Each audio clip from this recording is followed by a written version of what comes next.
Hello friends, हम कल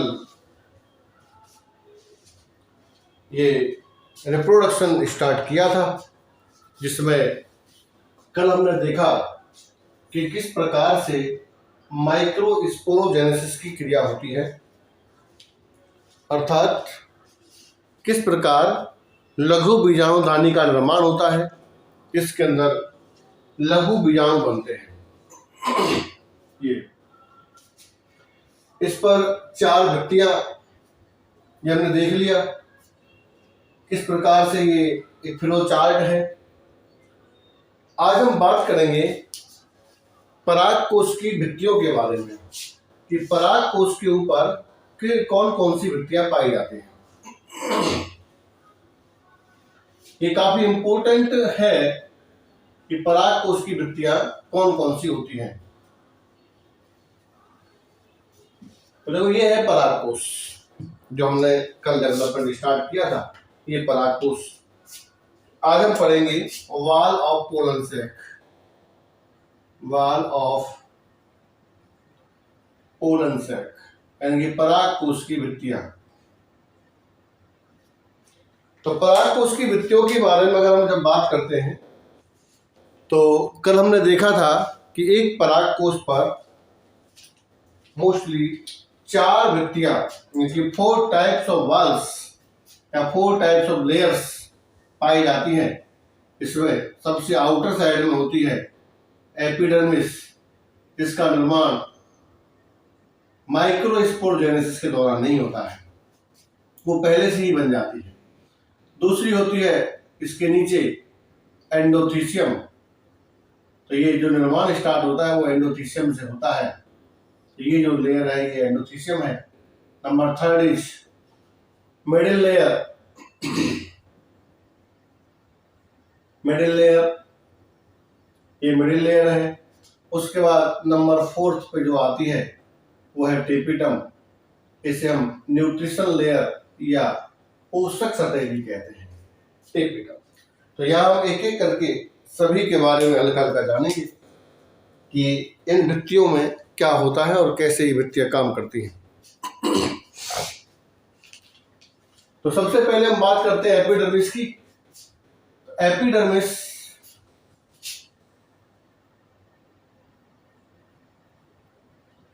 सबसे आउटर लेयर है, ये आप सभी जानते हैं। ये एपिडर्मिस है। इसका निर्माण बहुत पहले ही हो जाता है। ध्यान रहे कि फिर मैं बार बार बता रहा हूं इसी चीज को कि कभी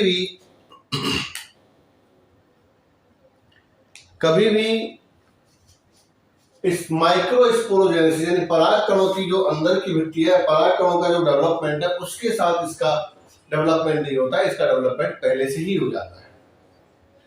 तो इसमें ज्यादा कुछ इतना है नहीं। ये सबसे आउटर लेयर होती है और मेन चीज है कि ये एंटीक्रीनल या अपनत विभाजन से बनती है।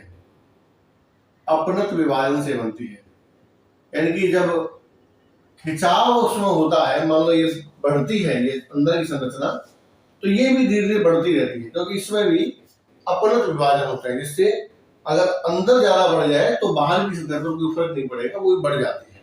तो इसमें अपनत विभाजन पाए जाते हैं। Number 2 is endothecium. This is very important layer in the pollen sac. The dehiscence of pollen sac depend on this layer। यानी कि इनका जो स्फुटन होता है पराग कोश का, पूरा की पूरा स्फुटन इसी लेयर पर डिपेंड होता है, इसी लेयर की वजह से होता है। देखो, इस लेयर में अल्फा सेलुलोसिक पदार्थ की, कभी कभी किसी में स्टार्च भी होता है, तो कुल मिला के इसमें कार्बोहाइड्रेट होता है। तो अल्फा सेलुलोसिक पदार्थ की यू आकार की पट्टियां इसके अंदर पाई जाती हैं। ये यू आकार की पट्टियां। तो ये जो अल्फा सेलुलोसिक मटेरियल जो है या पदार्थ जो है, यह पदार्थ जब ये परिपक्व हो जाते हैं, अब हम यहाँ पर बात करते हैं, कल पिछले लेक्चर में बताया भाई इनका डेhiscence या ये अपघटन यहाँ से होता है, यानी कि जब फटते हैं स्फुटन जो होता है परागकोश का, वो इस जगह से एंडोथीसियम की जो लेयर है ये क्या करती है, अल्फा सेलुलोसिक है, तो ये जल का अवशोषण करती है, क्योंकि सेलुलोस है जल को ग्रहण कर जाता है, और जब ये जल को ग्रहण कर लेती है तो फिर ये फैलती है आकार में। उसके बाद जब धूप निकलती है तो फिर वो जो जल है वो बाहर निकलता है तो फिर सिकुड़ती है, तो इस फैलने और सिकुड़ने की क्रिया में ही इसका स्फुटन हो जाता है। तो endothecium is the responsible for the dehiscence of pollen sac, यानी कि परागकोश के स्फुटन के लिए एंडोथीसियम जिम्मेदार होती है। तो यहां से जब एंडोथीसियम जल जाती है इस तरह से, तो ये सब एक तरह से मिल जाए, मिडिल लेयर के देखो, मिडिल लेयर हट जाएगी, टेपिटम हट जाएगी, अभी हम पढ़ेंगे, टेपिटम हट जाएगी, मिडिल लेयर हट जाएगी, फिर बची एंडोथीसियम और एपिडर्मिस। तो एंडोथीसियम मैंने बताया अभी कि भाई एंडोथीसियम की जो अल्फा सेलुलोसिक जो परत है या जो पदार्थ है वो जल अपघटन करेगा, जल अवशोषित करेगा, जिसकी वजह से उसमें स्फुटन होगा। तो जब स्फुटन यहाँ से हो जाता है तो ये इस जगह से खुल जाती है, ठीक है, इसको एंडोस्टोमियम कहते हैं, यहाँ से खुल जाती है और इस जगह से होकर के जितने परागकण होते हैं वो सब बाहर हो जाते हैं। परागकणों का स्फुटन कई तरह से होता है, कभी कभी ऊपर से भी होता है, अनुदैर्ध्य होता है, अनुप्रस्थ होता है, कपाटीय होता है, और ऊपर से सरंध्रीय होता है, ठीक है। तो सब में अलग अलग प्रकार से होता है, लेकिन डिपेंड किस पर करता है, डिपेंड करता है एंडोथीसियम पर। Number 3 is middle layer. तो मिडिल लेयर कोई खास इतना है नहीं भी, मिडिल लेयर क्या है कि 3 से 5 परतीय सेल्स होती है जिसका निर्माण परिणत विभाजन से होता है। तो एक बात बता दूंगा कि अगर मान लीजिए हमें लेयरिंग बनानी है, एक सेलुलर, 2 सेलुलर, 3 सेलुलर, 4 सेलुलर, पेंटा सेलुलर, इस तरह से 5 परतीय, 2 परतीय, 3 परतीय, 4 परतीय अगर परत बनानी है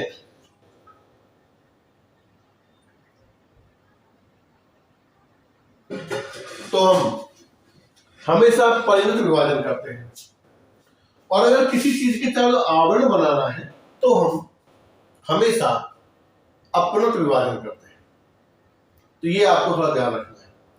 तो जब नीचे की तरफ सेल्स बन रही हैं, ये टेपिटम वगैरह, यानी कि ये जो भित्ति कोशिका है, ये भित्ति कोशिका ही बार बार विभाजन करती है, परिणत विभाजन, और परिणत विभाजन होने से 4-5 लेयर से या 3 से 5 लेयरिंग या सेलुलर 3 से 5 कोशिकीय परत का निर्माण हो जाता है।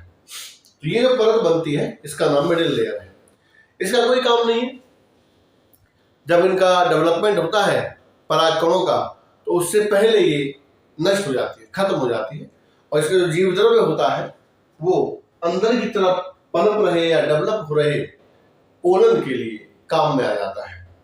तो कुल मिलाकर बात है कि टेपिटम ही टेपिटम नहीं देती है पोषण, पोषण का काम, यानी कि जो ये मरती है सेल, तो मरने के बाद जो इनका जीव द्रव्य होता है, जो पदार्थ होता है सेल के अंदर, उस पूरे पदार्थ का उपयोग यहाँ पर परागकणों के द्वारा कर लिया जाता है।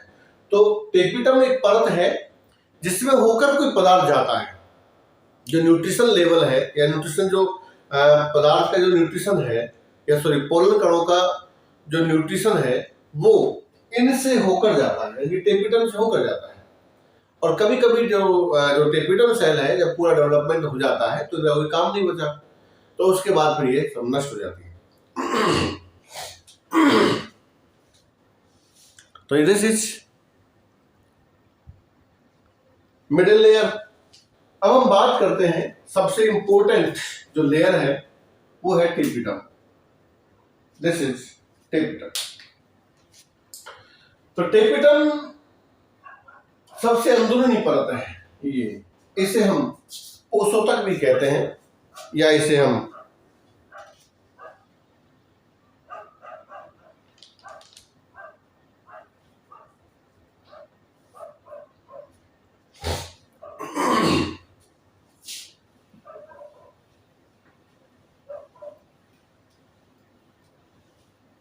टेपिटम।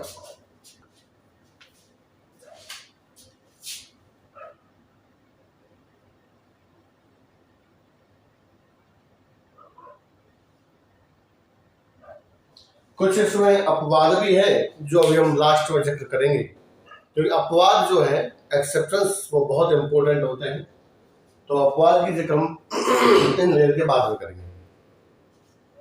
तो टेपिटम जो है मुख्य परत होती है जो न्यूट्रिशन प्रदान करती है, जितने भी न्यूट्रिएंट्स होते हैं वो सब इसी के होकर जाते हैं। अब एक बार हम थोड़ा एक अलग से बनाता हूं मैं कि जैसे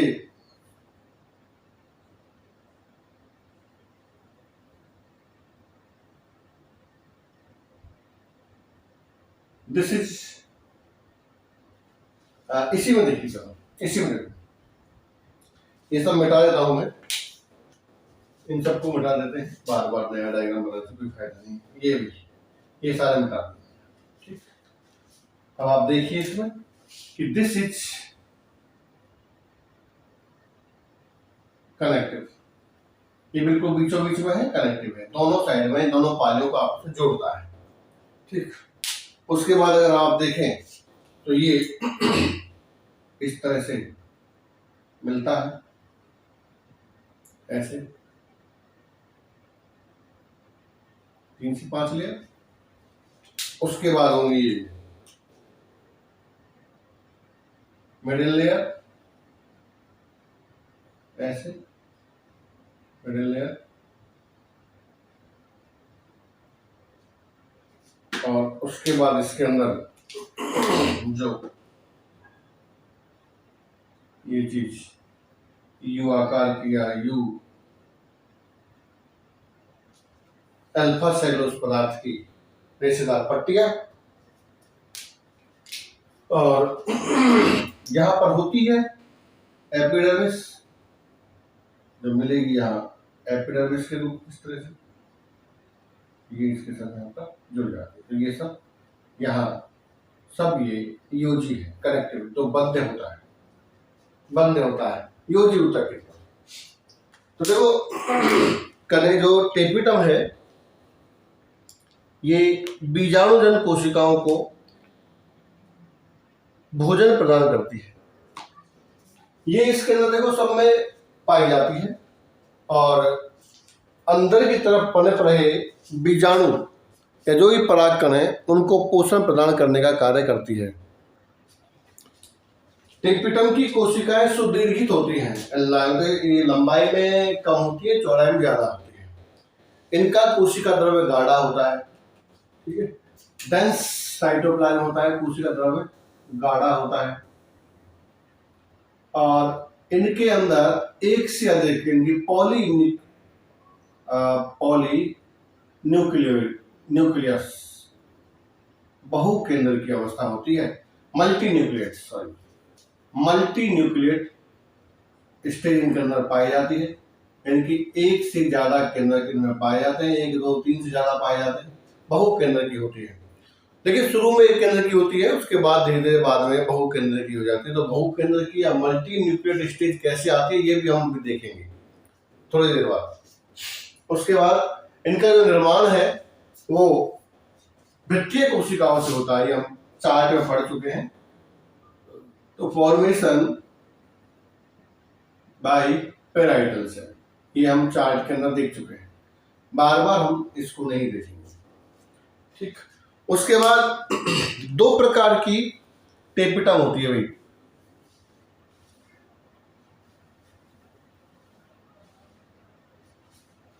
देखो ये कनेक्टिव है, हम जानते हैं, इसको हम संयोजी कहते हैं, संयोजी ऊतक।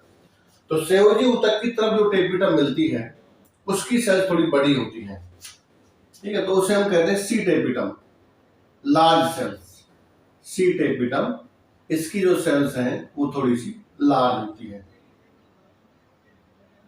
लार्ज सेल्स होती है, ठीक है। उसके बाद एक होती है भित्ति की तरफ पी टेपिटम, तो पी टेपिटम की जो सेल होती है ये थोड़ी स्मॉल होती है, स्मॉल सेल्स होती है। इस तरह से सी टेपिटम और पी टेपिटम का डिवाइडेशन यहाँ पर होता है।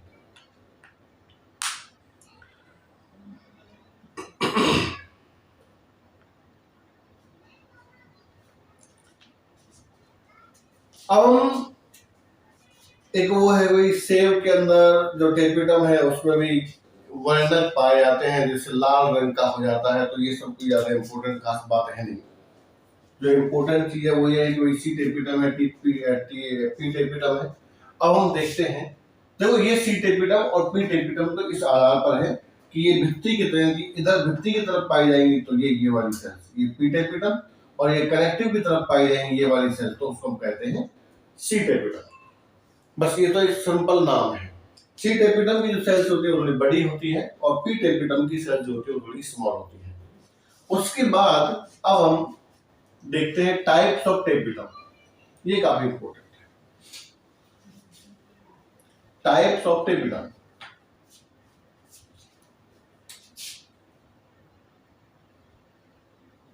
टाइप्स ऑफ टेपिटम, टेपिटम के प्रकार, कितने प्रकार के टेपिटम पाए जाते हैं। तो देखो बेसिकली 2 टाइप्स ऑफ टेपिटम होती है। फर्स्ट इज अमीबिये या राइजोपोडियल, अमीबोइड, अमीबिया या अमीबोइड, ये इसको हम राइजोपोडियल भी कहते हैं, या सॉरी प्लाज्मोडियल, ये इसको हम प्लाज्मोडियल भी कहते हैं, प्लाज्मोडियल टेपिटम। और सेकंड है सेक्रेटरी और ग्लैंड्यूलर यानी कि ग्रंथिल टेपिटम,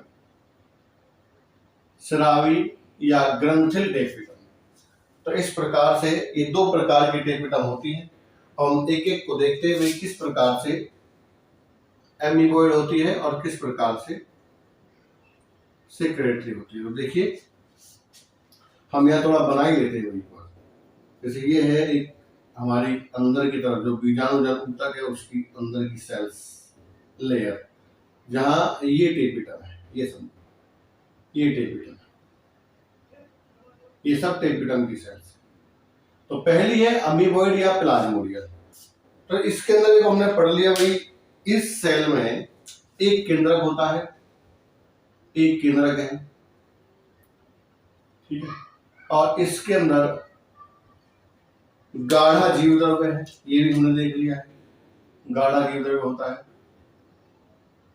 इस तरह से गाढ़े जीवद्रव्य। तो गाढ़े जीवद्रव्य का मतलब है कि इसके अंदर ऐसे पदार्थों का मिश्रण ज्यादा होता है जो पोषक पदार्थ होते हैं। तो पोषण किसको देना है? परागकणों को, तो इसीलिए इनका उपयोग परागकणों के पोषण में करते हैं। तो जो डेंस साइटोप्लाज्म है। अब बात यह है कि जब ये टूटती है, अमीबोइड टाइप जो सेल है, प्लाज्मोडियल टाइप जो सेल है, जब ये टूटती हैं तो टूटने के बाद इनका जो भी अंदर की तरफ मटेरियल है वो सब मटेरियल यहाँ पर आ जाता है, इस जगह पर निकल के आएगा। और यहाँ क्या है? यहाँ भाई आपको पता ही है, इस जगह पर है वो परागकण, यही तो बढ़ रहे हैं, यही तो है सब, जितने भी परागकण है या पोलन ग्रेन्स है उनका डेवलपमेंट सबका यही होना है, यही पर है सब। यहाँ पर परागकण है, ये सब टूटने के बाद इस जगह पर आते हैं, तो ये प्लाज्मोडियल स्टेज हो जाती है, क्योंकि ये फिर एक पेरीप्लाज्मोडियम नामक जेली के समान, अगर देखें पेरीप्लाज्मोडियम जेली के समान एक संरचना बन जाती है, पदार्थ बन जाता है। तो उस पदार्थ का उपयोग अब ये जो बीजाणु पनप रहे हैं या जो परागकण बन रहे हैं, ये इनका उपयोग करते रहते हैं और धीरे धीरे ये नष्ट हो जाती है, यानी कि नष्ट होती है। अमीबोइड जो है वो आफ्टर न्यूट्रिशन ये डिस्ट्रॉय हो जाती है, ये नष्ट हो जाती है, डीजनरेट हो जाती है, अपहासित हो जाती है।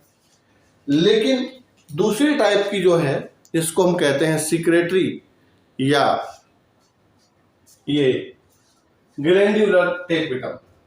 दिस इज वेरी इंपॉर्टेंट, ठीक है, सिक्रेटरी या ग्लैंड्यूलर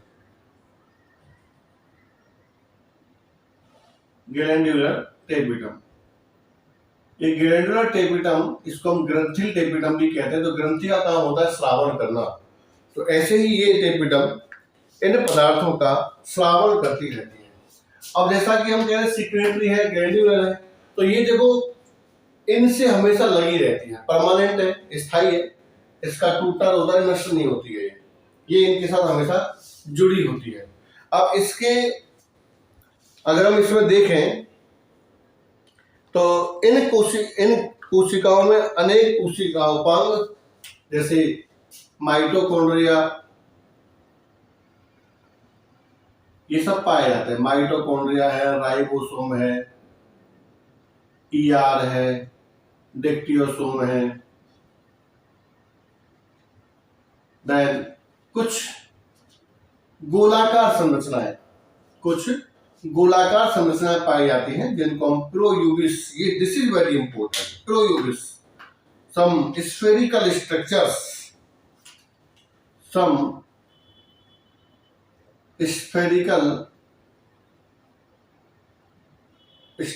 कुछ गोलाकार संरचनाएं जिनका नाम होता है प्रोयूबिस्काय,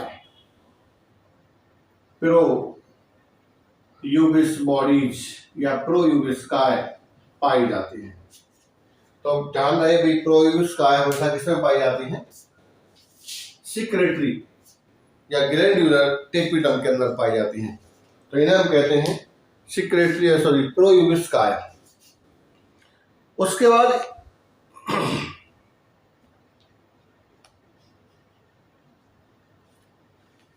तो इनमें इस स्थिति के बाद, यानी इस कंडीशन के बाद जो अंदर की जो सेल्स हैं ये, इनमें डिवीजन यानी कि अर्धसूत्र विभाजन स्टार्ट होता है। तो अर्धसूत्र विभाजन होने के बाद ये चार बीजाणु बन जाते हैं। तो उस समय जब इसमें बीजाणु बनते हैं, जैसे मान लो ये है, तो इसमें एक में हमने बात करी, ये अब ये समझो कि आप ये सिक्रेटरी या ग्लैंड्यूलर टेपिडम हो गई है, और ये अंदर की तरफ जो है एक वो सेल है जिसको हम बीजाणु मात्र कोशिका कहते हैं। और ये बीजाणु मात्र कोशिका जब डिवाइड करती है, तो डिवाइड करने के बाद इसमें 4 लघु बीजाणु बनेंगे अर्धसूत्री विभाजन से, इस तरह से।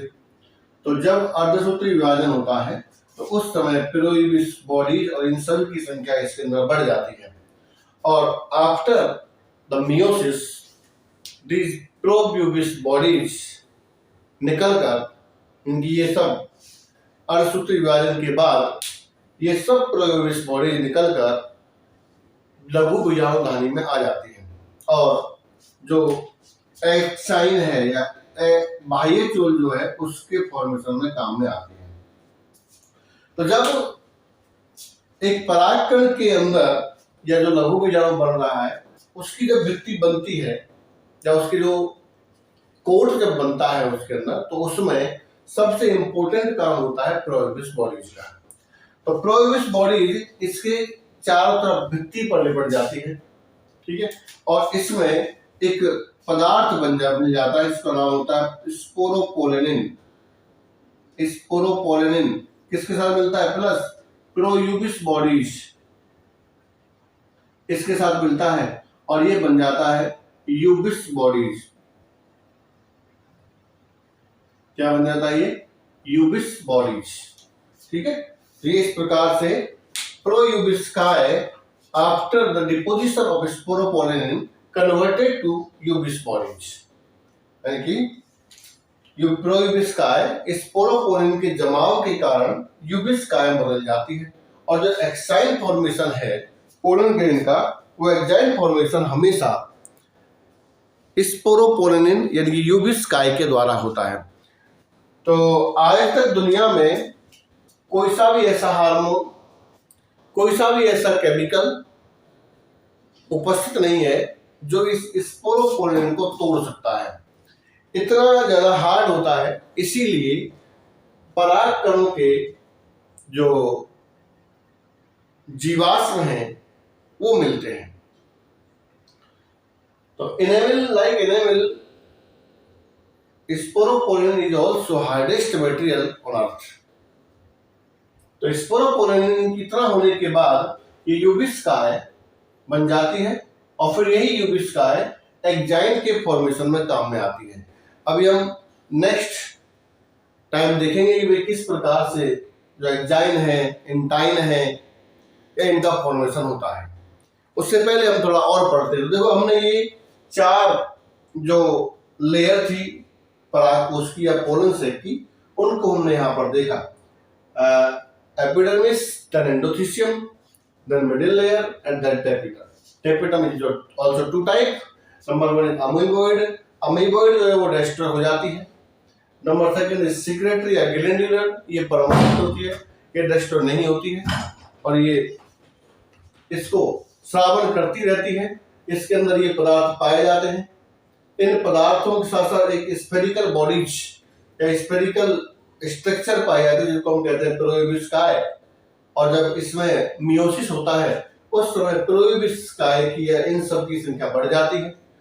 आफ्टर द फॉर्मेशन ऑफ या आफ्टर द मियोसिस, द प्रोइबिस्काय deposition with sporopollenin is converted to यूबिस्काय और फिर ये एक्जाइन का निर्माण करती है। तो ये हमने अब यहाँ पर देखा। अब हम आगे की तरफ चलते हैं और देखते हैं कि किस प्रकार से लघु बीजाणु का निर्माण। बिफोर दैट कि हम यहाँ लघु बीजाणु का निर्माण देखें, उससे पहले हमने एक वर्ड भी आया था। एक मिनट, कुछ हम जो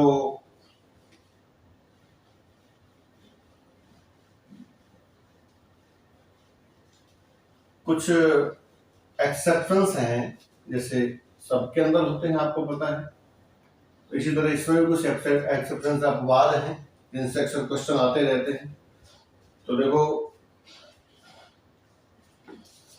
एक्सेप्शंस जैसे एपिडर्मिस के लिए क्या है, तो एपिडर्मिस के लिए अगर हम देखें, एपिडर्मिस के लिए तो एपिडर्मिस में कुछ एक प्लांट है, जैसे एलेंजियम एक प्लांट है। एलेंजियम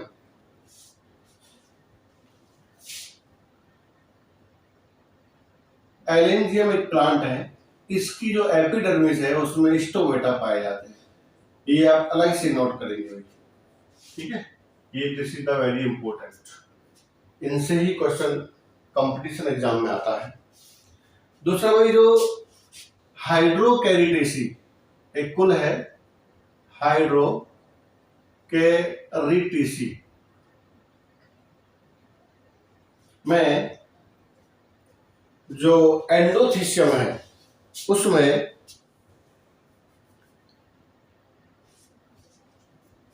जो यू आकार की पट्टियां हैं, यानी कि जो स्थूलन होता है अल्फा सेलुलोसिक पदार्थ का, वो अनुपस्थित होता है। ये आप ध्यान रखना। हाइड्रोकैरिटेसी कुल में यू आकार का ये जो रेशेदार पट्टियों का जो जमाव है, ये इसमें अनुपस्थित होता है। उसके बाद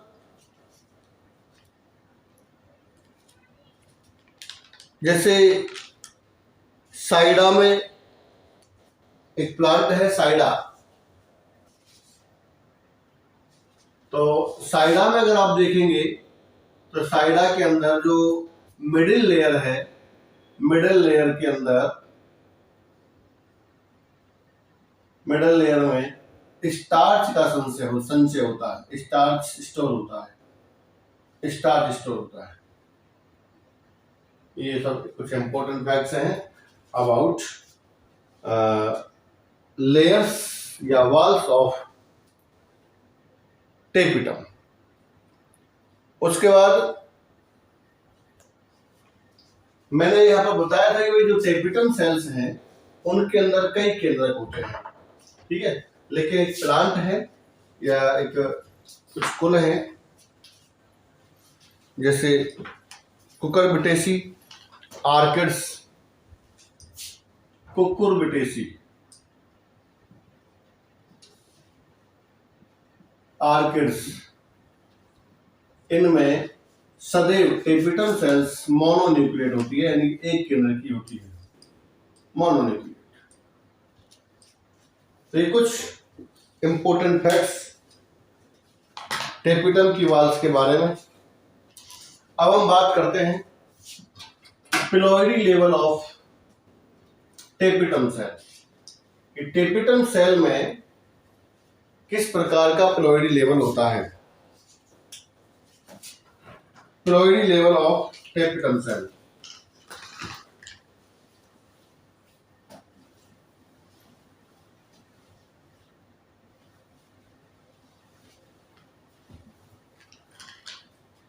तो स्टार्टिंग में हमने बात की थी कि भाई जो टेपिटम सेल है इनमें एक ही केंद्रक होता है, एक एक केंद्रक हमने यहाँ पर बनाया है, लेकिन लास्ट में हम कह रहे हैं भाई जो टेपिटम सेल होती है वो मल्टी न्यूक्लिएट होती है, यानी इसके अंदर एक से ज्यादा केंद्रक होते हैं, अर्थात बहु केंद्र की होती है। अब ये बहु केंद्र की कैसे हो जाती है? तो पहला जो रीजन है वो है जो सेल वाल हैं उनके गलने से, यानी बहु केंद्र की अवस्था। नंबर 1 मल्टी न्यूक्लिएट स्टेज,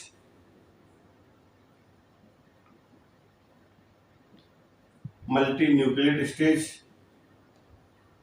ये पॉलीप्लॉइड हो जाती है। कैसे होती है? उसमें पहला कारण है मल्टी न्यूक्लिएट। जैसे आप यहाँ देख रहे हैं इस प्रकार से ये वॉल्स हैं टेपिटम की, तो ये वॉल्स जो होती है ये गल जाती है इस तरह से।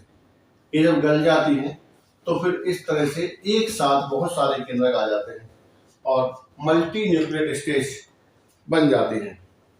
तो ये है बहु केंद्र की अवस्था। Number 2 is एंडोमाइटोसिस। एंडोमाइटोसिस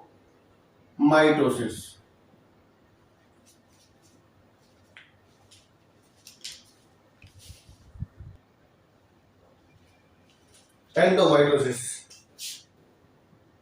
जब केंद्रक का अलग केंद्रक के अंदर क्रोमोसोम होते हैं और जब माइटोसिस या इनका नई सेल्स का निर्माण होता है तो पहले ये जो केंद्रक कला ये नष्ट होती है और उसके बाद फिर केंद्रक का विभाजन होने के बाद नई केंद्रक कला बनती है।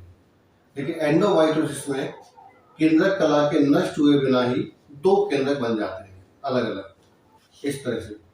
तो इस प्रकार से भी मल्टी न्यूक्लिएट या डबल केंद्रक के कारण पॉलीप्लॉइड अवस्था आ जाती है। नंबर 3 इज प्रत्यानन या रेस्टिट्यूशन केंद्रकों का निर्माण। प्रत्यानन या रेस्टिट्यूशन न्यूक्लियस का निर्माण। तो इस समय देखो केंद्रक झिल्ली नष्ट हो जाती है, प्रोपेज हो जाती है, मेटाफेज हो जाती है, लेकिन जब एनाफेज आती है, जब एनाफेज आती है तो उस समय अलग अलग केंद्रकों के ऊपर झिल्ली बनने के बजाय एक ही झिल्ली के अंदर दोनों केंद्रक बन जाते हैं।